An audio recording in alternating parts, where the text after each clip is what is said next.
Hello, Dungeon Jedi Masters. Todd Moonbounce here.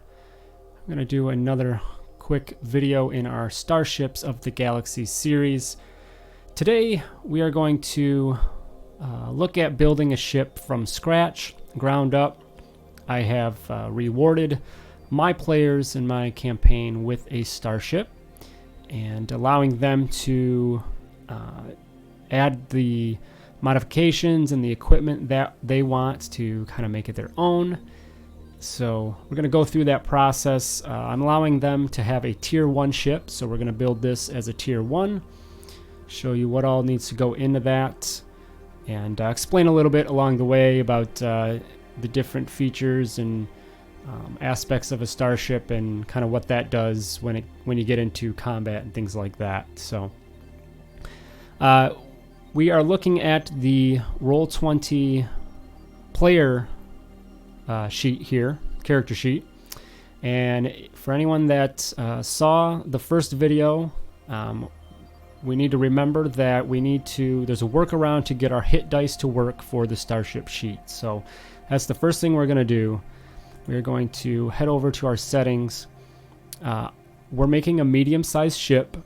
So I know that's a D8, so I need to find a class that is a D8, which I know a Scholar is, and that'll update over here. So we got a D8 here. And then once that's changed, then you can go to your sheet type, change that to a ship, and come over here, and our hit dice, there we go, D8 is what that's properly rolling. We don't have any Constitution modifier yet, but that is working as it should be. So if you forget that step, you can go back and switch them back and forth to do that. It doesn't seem to make any, it doesn't seem to affect anything. What it does do is it looks like it's adding in a pilot proficiency bonus based on the level, so you can get rid of that. And it's adding a saving throw down here, so you can get rid of that. And then there's one other area I noticed in this resource box. It labels this superiority die. So we're going to just delete that. So we might use that for something else, ammo or whatever. So, all right. So we know we have a medium ship. As I said, this is a tier 1. You'll see a couple things populate for you. Armor class, turning speed, flying speed, and other details, manufacturer class. I'm flavoring the ship as the BT7 Thunderclap that we did before. So if you want to flavor it something, whatever you're using, you can go ahead and put that detail in here if you want. The credits invested, we're going to look at a different resource to figure this out, and then credits for next tier. But I want to look at this Roll20 sheet first, and then we'll go into the other sheet. You could use either one. I think using the other sheet we're going to go to first might help lay things out. But I want to get this sheet down because this is the most recognizable thing that you would see with a character or starship is this sheet. So, all right, the ship name, they can have my players figure out that when we get to it. So let's figure out our ability scores. So per the rules, a medium ship starts off at tier 0 with 12, 14, 12 respectively for their scores. So we'll throw those in there. And then you'll see that a few things adjusted here when we did that. Obviously our saving throws are pulled over, but the turning speed adjusted. So if we look at the ability scores rules in starships, we can find out what was affected there. So strength is measuring the power of a ship, the ship's reactor. You might use a strength check for something such as pushing through an obstruction like a net. There are some modifications such as the tractor beam that call for a strength saving throw. When you attack, strength modifier, the ship's strength modifier is added to your ship's weapon damage, so that's good to keep in mind. And it is also strength has an effect on your flying speed. So there is a base flying speed for the different sizes. A medium starts at 300 feet. And then any adjustments are calculated by taking your base speed plus 50 times strength modifier minus constitution modifier. So with our ship here, we have a 1 minus 1, which is 0, times 50 is 0, so we're adding nothing extra to our flying speed. So if we would have had a +2 on our strength, con at 1, we get a 1, we can add 50 to our speed, and vice versa. So if we had more constitution, say a 1 strength, 2 constitution, that's going to give us a -1, so you would subtract 50, so you actually lose flying speed, and you kind of relate that to you have more constitution, so you're a heavier ship, so you might be a little slower. So that's how the flying speed is calculated there. Dexterity is going to be maneuverability, things like that. You might be maneuvering through a minefield, asteroid field, and calling for a dexterity check. There are some features that call for dex saves. Hiding, stealth is related to dexterity. And when you make your attack rolls, the attack roll itself, you add your dexterity to that as well. So once we put in some weapons, we'll need to make sure we do that.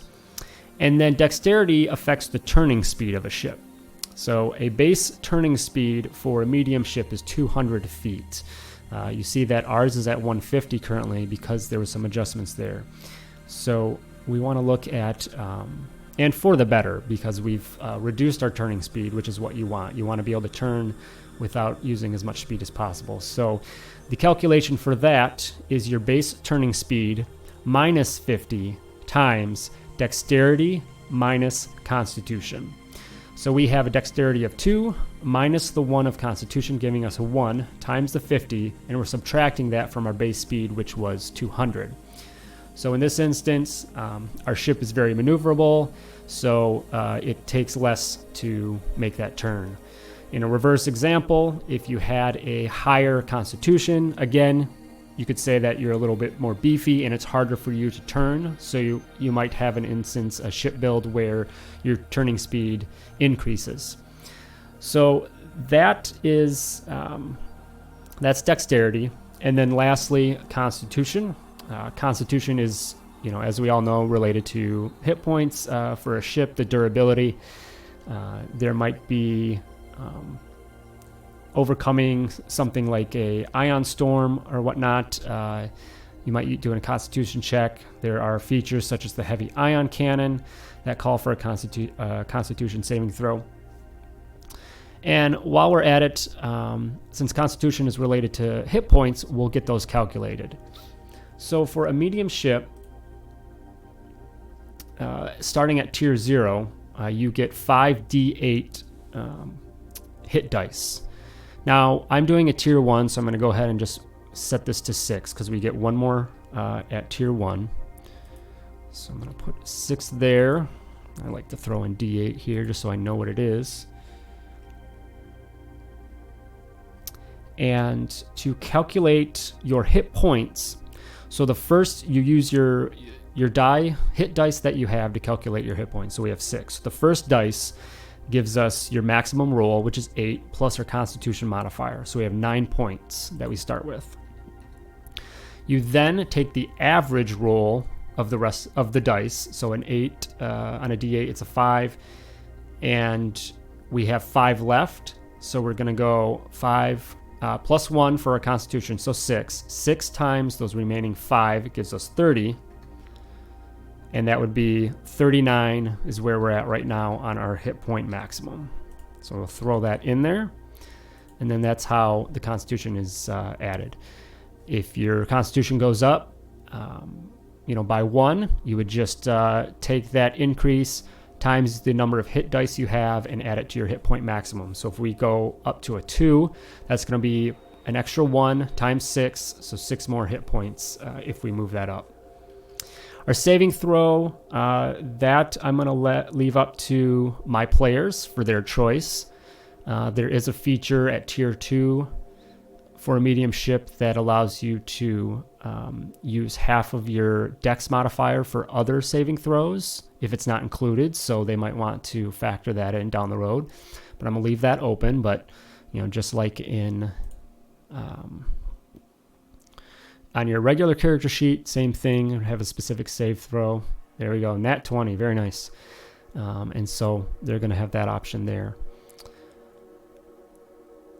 And I do believe those are going to be based off our piloting bonus. So let's just throw a number in here to see how that affects it. Yes, there it was. So as we put in our pilot's proficiency bonus, something again that you will enter in once you get your character set up in their deployments. You can choose their saving throw, and that'll set that up how it needs to be. So, all right. Additionally, this medium ship starts with, it can have up to a maximum of 4 suite systems. Suites are a type of modification. Up to 4 of those can be a suite system. And at tier 0, it has 10 modification slots.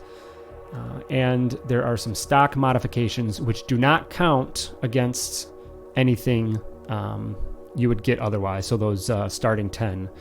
So we get a hyperdrive slot and a choice of a barracks, living quarters, or luxury quarters suite. Those are all suites, so we get one of those, but that luckily doesn't go against it. So technically we would have 5 on this medium ship, and then 11 modification slots at tier 0. So I'm going to put in, and I'm going to just put in the basic hyperdrive here. And I know that's class 15. So I can put that up here. And basically that says is your route from point A to B, if that takes you 1 hour with a class 1, it takes you 15 times longer with your hyperdrive class of 15. So you just take your distance times by 15, and that's how long it takes with this hyperdrive. So this is the base end, pretty slow. Likely players would upgrade that right away just to get some extra speed as needed. So we have that mod. Let's add, I'm going to add the living quarters. And that's, so the different, those 3 different modifications there, suites, you pull those up, add the description text here. They all have benefits or lack thereof. So the living quarters, this one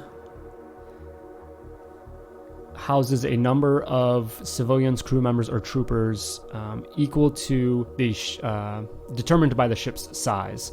So for this, there is medium. Your standard size is 4 people. And for this living quarters, that's what that can support. And the feature of this is when a person completes a long rest, their exhaustion level is reduced by 2 instead of only 1. So pretty decent benefit there. The other 2 options, just to quickly go over them, the barracks allows double the crew capacity or person capacity. So you'd have 8 people that you could support. However, there is no additional benefit for the resting. And then the luxury suite, the luxury quarters, halves your capacity, so you'd be down to 2 people. But let me pull that up. It does give you the 2 exhaustion reduction, but additionally, you regain all of your spent hit dice instead of only half, traditionally with a long rest. So that gives you, that's an extra benefit of this. So you lose the capacity, but you gain in some other features. So I think the living quarters is a good balance. My party has 5 players. Actually, one of them is a droid, so they likely don't really need to utilize this in completely the same way as the other characters. So having 4 players, non-droid, they could all be supported here, but you're going to have somebody generally piloting the ship most of the time, so there's going to be a rotation there. So they could realistically maybe go up to that luxury if they wanted, and if they felt that they could get away with that. But those are our 2 free modifications that we can use. We do know that this is a suite, so I should change that right here. Just put a suite system,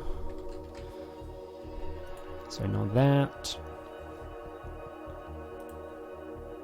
But those do not count against, so we know we have technically 10 more. Starting equipment, do have a choice of deflection, lightweight, or reinforced armor. And as I said, the class 15 hyperdrive was also included in the starting equipment, so we don't have to take that off of the modifications section. The armor, again, something I'm going to leave up to my players, but I'll put something in here just to show you how this works again.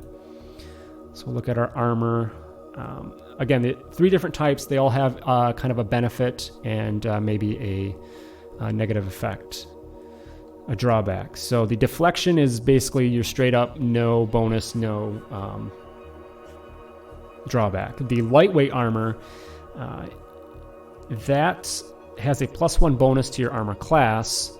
However, you have 1 fewer maximum hit points per hit die.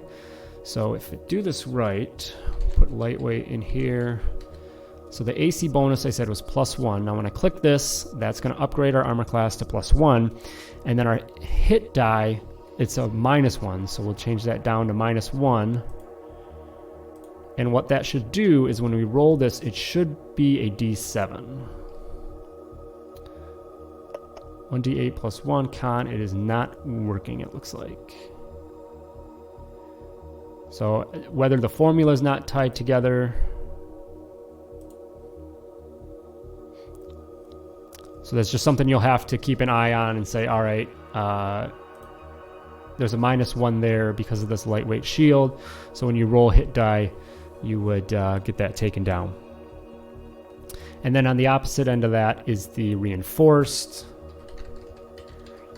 And that is a -1 to armor class, which is going to change our armor class down to 7 from the original base level of 8. But the hit die is an extra 1. So you'd get 1 extra on those, and I don't think that's going to add there. So that's something we'll have to look into and see if there's a way to get that to calculate. Otherwise, it's just something you have to keep an eye on. So that's our armor. While we're at it, we'll go to shields. So if you go to shields, it doesn't mention, I didn't notice in the medium starship information building the ship, but if you go over to the equipment and look at the shields, it does say somewhere, all starships have access to shields without need of modifications. So they are available. I guess depending on how you wanted to present this ship to your players, there is cost involved with these items. Something we'll touch on a little bit later. There is a cost modifier based on your ship size, and the medium is ×2. So the cost you see in the rules for a medium, you're going to times that by 2, and that's going to be the true cost of this. I'm going to give them a shield on the ship. I'm going to allow them to have that, so they'll have that choice additionally as well. You have 3 different versions of shields: directional, fortress, and quick charge. And again, they have those benefits and drawbacks based on what you choose. So we're going to put something in here because it's going to help us calculate our shield points, so we can talk about that. So we'll do the so the directional shield is going to be your 1-to-1, 1 shield capacity and ×1 regeneration rate.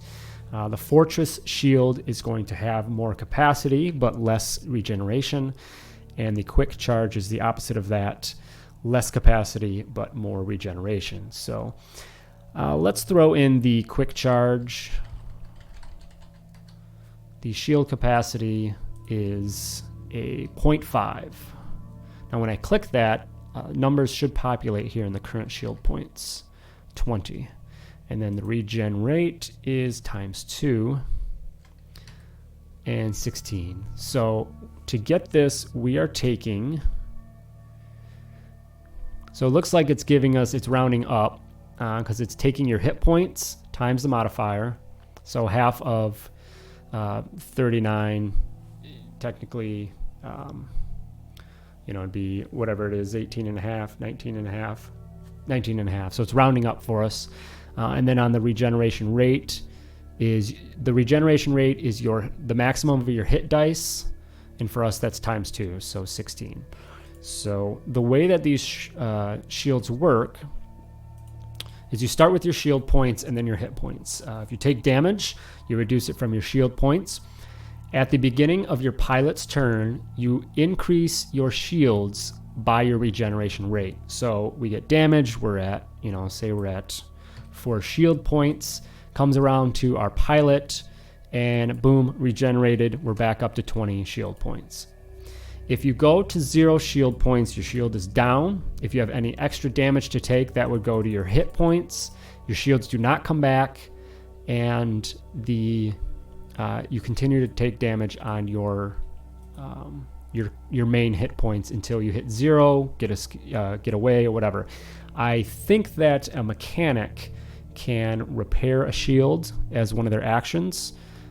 Don't quote me on that, but I do believe that's possible. So then you could get your shield points back up, but of course that costs, the time and effort and actions in the combat encounters. So, but that is basically how that works for that stuff. We have our armor and shields.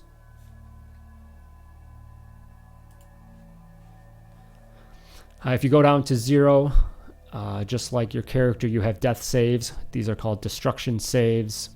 So you can just roll those. So you have a save there. And let's see what else. So let's go up to tier. So let's look at our tier 1 stuff.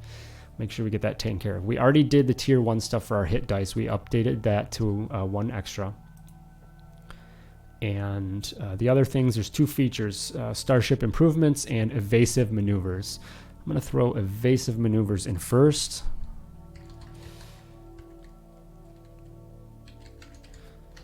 That's a tier source, tier 1. Grab this. This is pretty much just 1 feature. The other one, there's a few different. So this says deploy pilot when they roll for initiative can move the ship.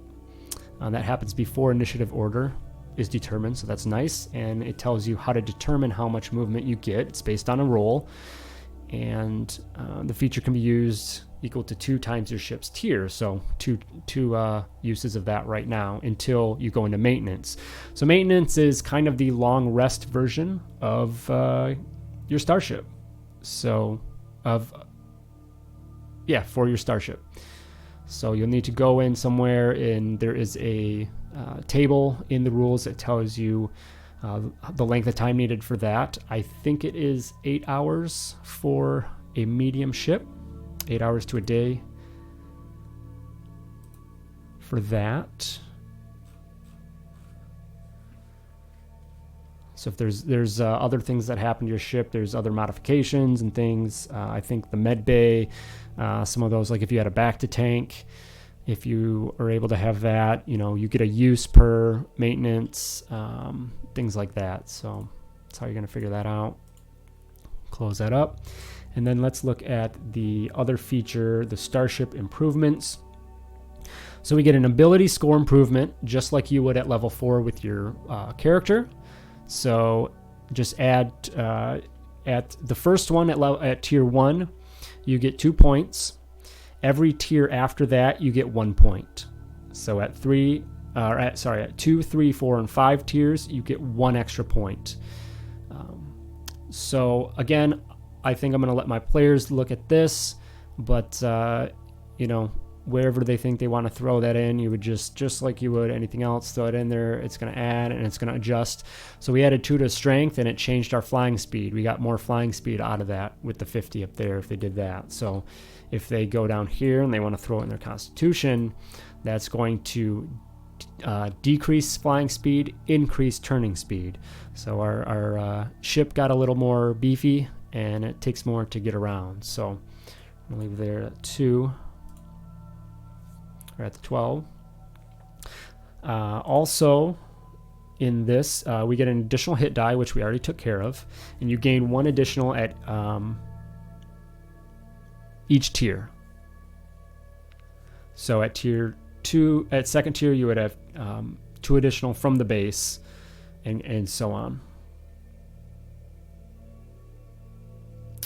And then lastly, modifications. Your ship gains 2 additional modification slots for tier 1, and it gains 2 additional more at each following tier. So at the end of it, tier 5, you would have 10 additional for a total of 20 modifications that you could add to your starship. So right now we're at 12 total on this guy, not including the free ones from the beginning. So there's a lot of stuff there, a lot of options, a room for options to add and spec out this ship. A lot of good stuff in there. So, all right, so that's basically looking at the medium starship and putting in all our features and starting equipment things, so starship features to start with. Modifications, I'm not going to go into that too specifically here. I think what I'm going to do is switch over to the other sheet in a second. Let's get a weapon added here, actually. So I will add a mod here. We're going to add, so in order to add a weapon, you need to have a hard point. There are 2 hard points. There's a fixed hard point and a turret hard point. The fixed is a prerequisite of the turret hard point, and the difference is the firing arc, the range.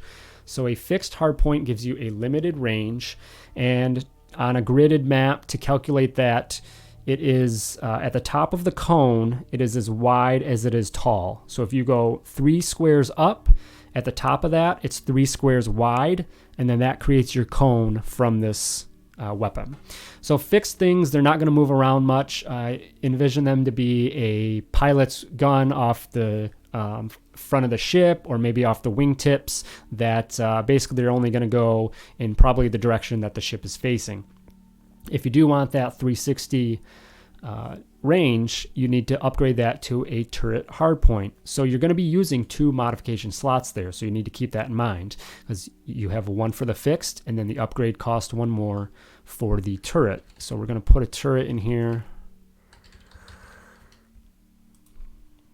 And the turret is an upgrade, so I'm going to note that. And then this is a weapon system.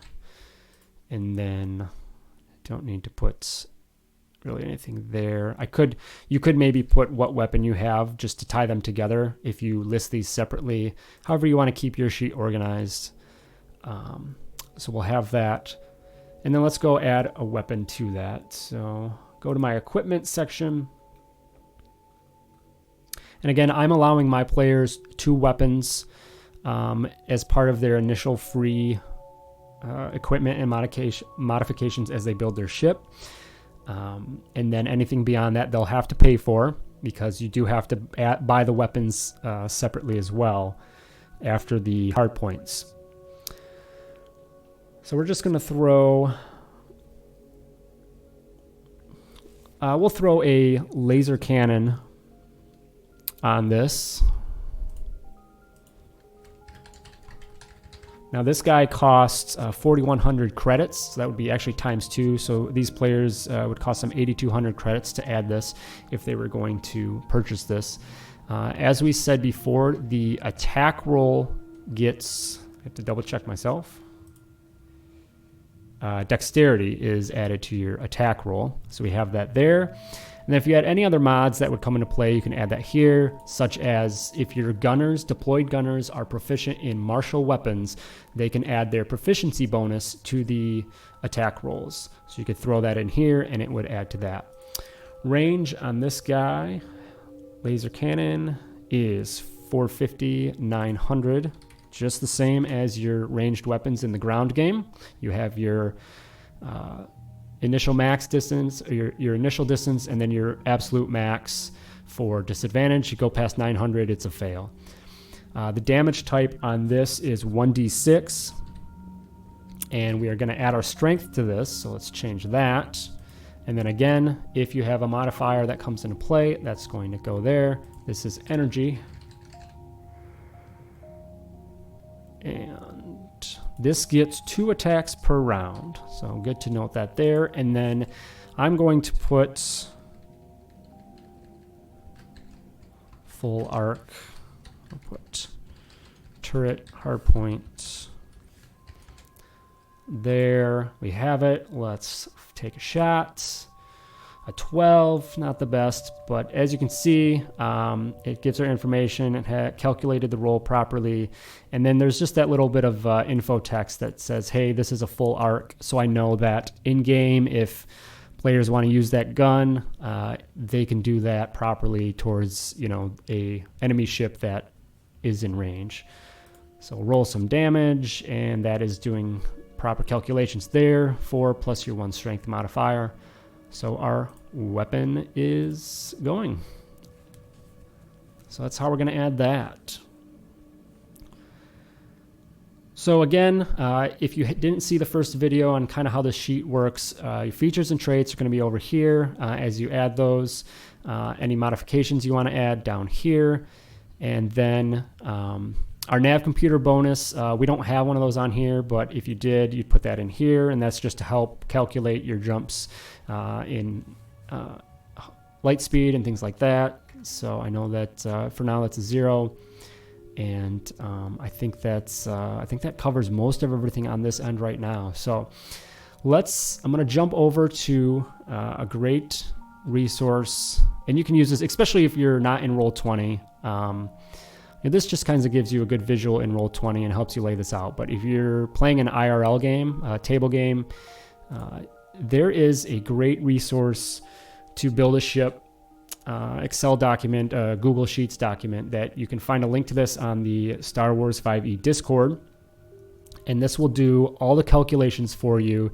It's pretty robust. I mean, the sheet is awesome.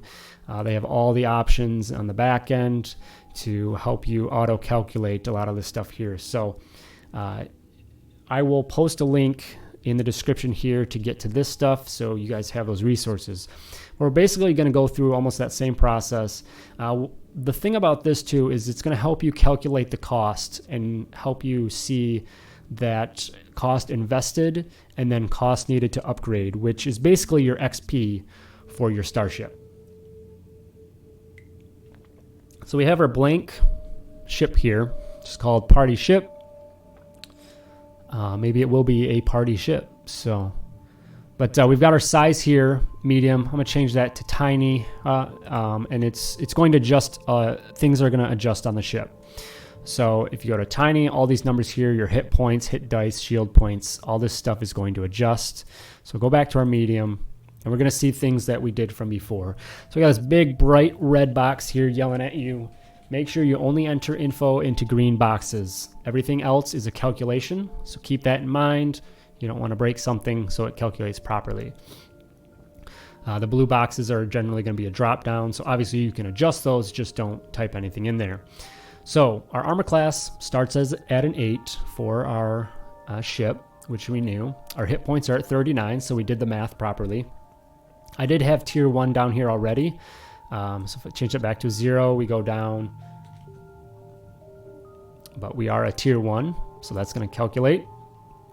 And over here in the calculations, there's things changing as well as we change this. So if I hit tier 2, looks like it's going to cost 162,000 plus for the upgrades, and it's just kind of showing you how that calculates. So yeah, that let's see, what was this one? Oh, armor. Yeah, armor type. What did we say? We went with the reinforced armor, so we'll grab that, and that's going to adjust our hit points there up to 45.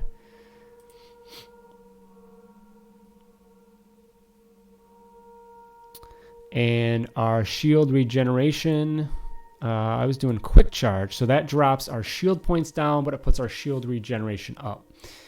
So this looks like deflection is going to be straight. Lightweight's going to reduce it by a whole die and reinforces up. So if I look at that and check the equipment there and just read that description, one more time.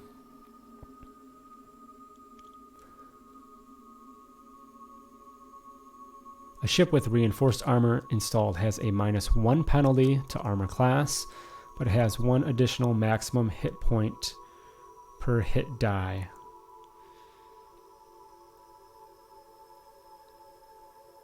Oh yeah, that would be right.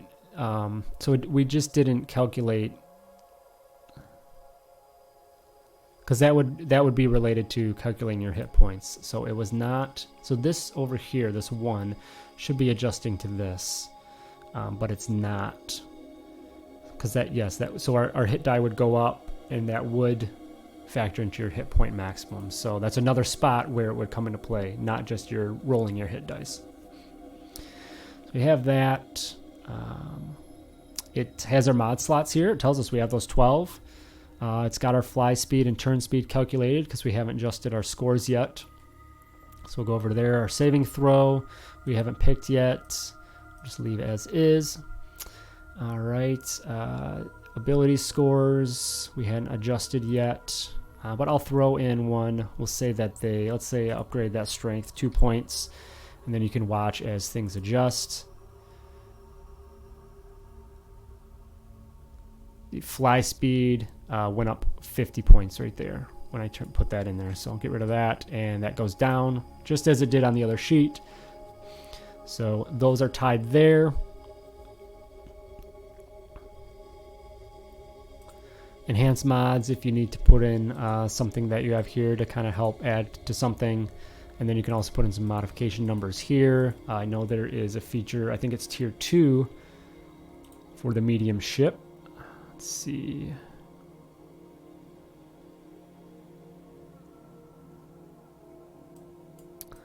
Thought it was. Well, either way, if you get a modification that adds to one of your ability scores, you can throw that in here just to keep it separate. And go with that. Capacity numbers, if there's anything here you need to put in, medium.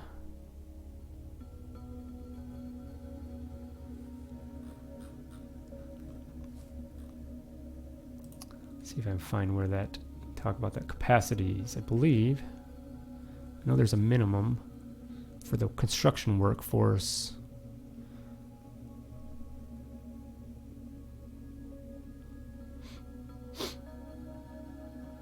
I believe medium says 10 is the minimum, so it must go up to something else. Starship upgrade, cost, workforce.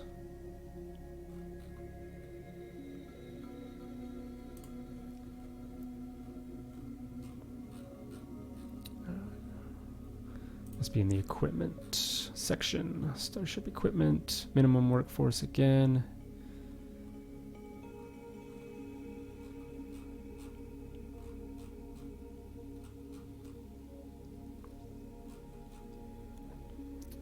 And third time a charm. Let's check those mods rules.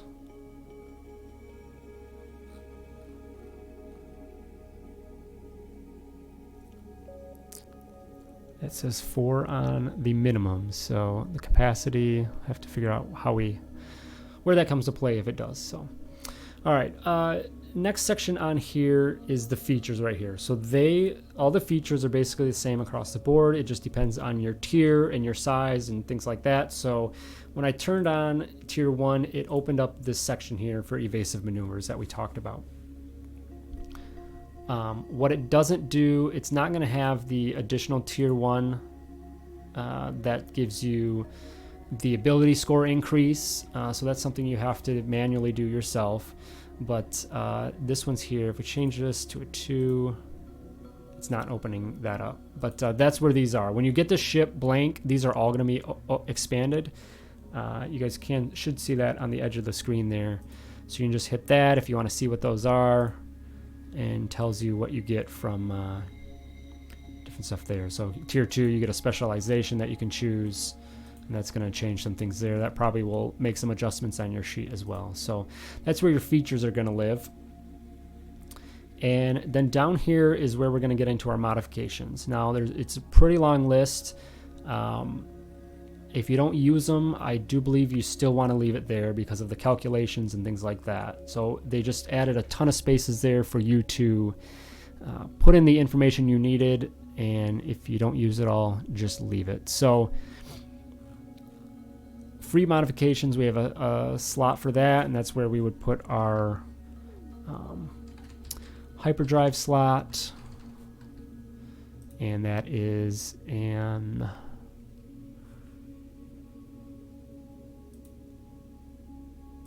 hyperdrive. What is hyperdrive under? Operation. And it pulls the cost over. So $3,500 was what that would cost. And quantity, we have 1. And the hyperdrive slot is a modification, not the equipment. So we would have to come down to equipment. And there's a whole section for this. Weapon selections, shields, etc. So here we would put the armor selection. Remember what we did. So we got reinforced armor, quick charge shield.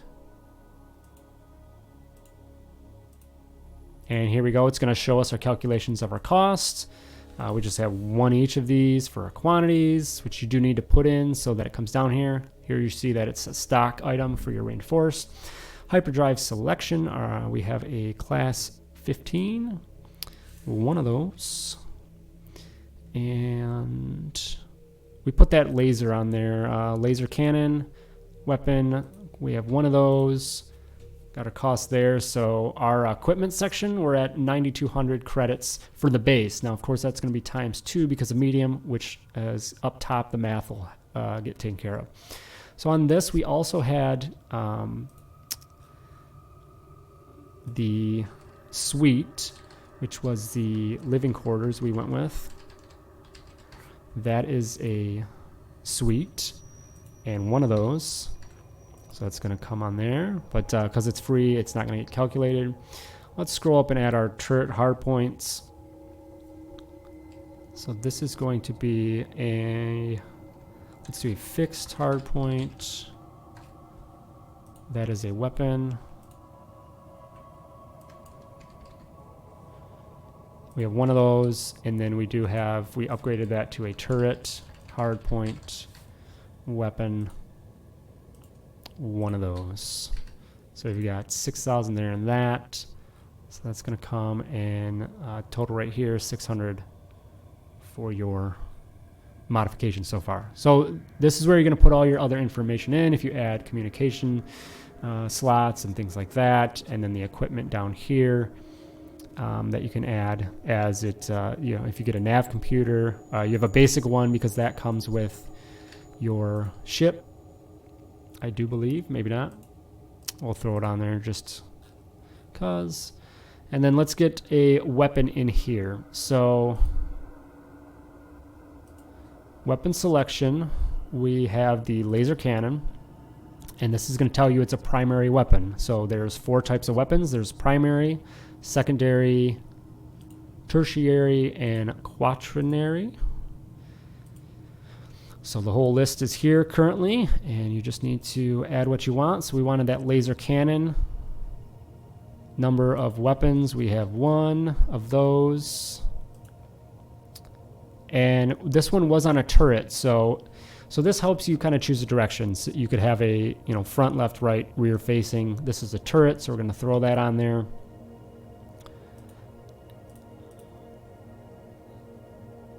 And I think if you're doing, if you had multiple of these, instead of doing 1 for each laser cannon, you could have up to 4 here on this sheet, it looks like. I believe that's how that's utilized. So if we had, 1 of them is a turret, we have 2 of them that are facing, you could just put it on here, and then you don't have to duplicate it. So since it's basically the same information otherwise. This gets 2 attacks. The attack modifier is a 2, because that's going to come from our dexterity and saving throw on it if it comes to play. We have our range properties here, and then the damage, a 1d8 plus 1 energy. I thought that was a 1d6. Laser cannon.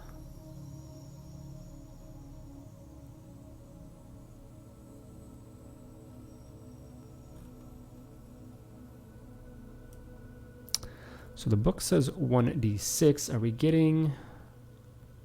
+1 is going to be your strength. I wonder if there's...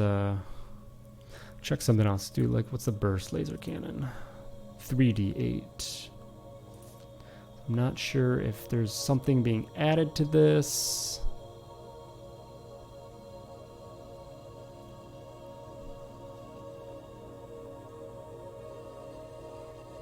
Or if something changed.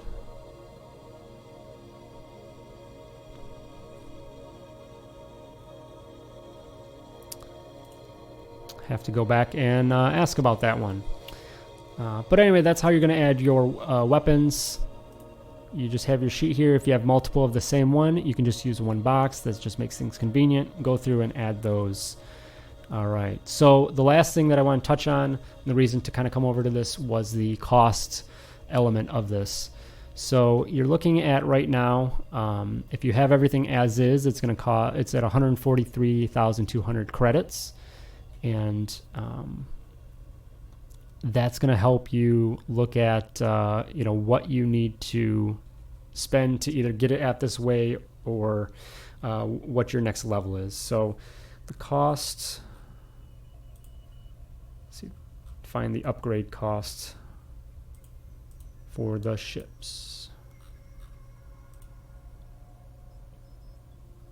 Stock cost.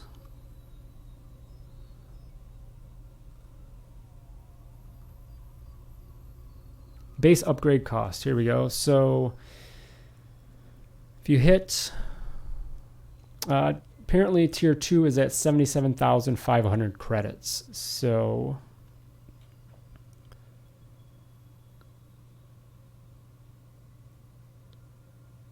there's a multiplier though. So that would be times 2. So 77, 155,000 would get us. So we're almost there to tier 2 by this cost. So we could come back here and say credits for next tier is 155,000, and say that if all the stuff is currently installed, we have 143,200 that is currently installed.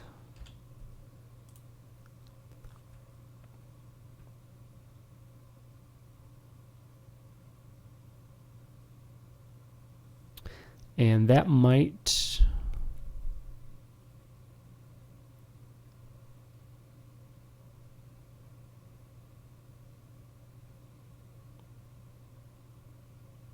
I'm not sure if by the rules, if the build is included in there, the 100,000. Because I don't have very many mods and stuff on here yet. So it would seem to get that other, add a few more things and get up to tier 2 already. So... that is something I'm not super clear on. But of course, what we always encourage everyone to do is read the book themselves. There's obviously a lot of other info that I'm not touching on. So hop in there to the Starship rules and maybe try and pick that out for yourself. But this gives you an idea of how this stuff is being calculated and how you can use that when building your ship, whether for your table game or if you're digitally playing on Roll20 such as this. So that is basically it. That is how you're going to set up your Roll20 sheet from scratch, or if you want to use this wonderful sheet here, I will again link this for your reference. Thank you to everyone who stopped by and watched this video. I hoped it helped. Please share it to anybody else that is running a campaign with starships. We will likely get into some combat for our next video. We have our ship ready to go, so we can get into that and show you how that works next. So please make sure you're subscribing. If you haven't, check out dungeonjedimasters.com, where you can find links to our podcast, this YouTube channel, our Twitch channels, and Twitter as well, where you can reach out to us and ask other questions or suggest future content for us to put out. Thanks again, everyone, and may the Force be with you.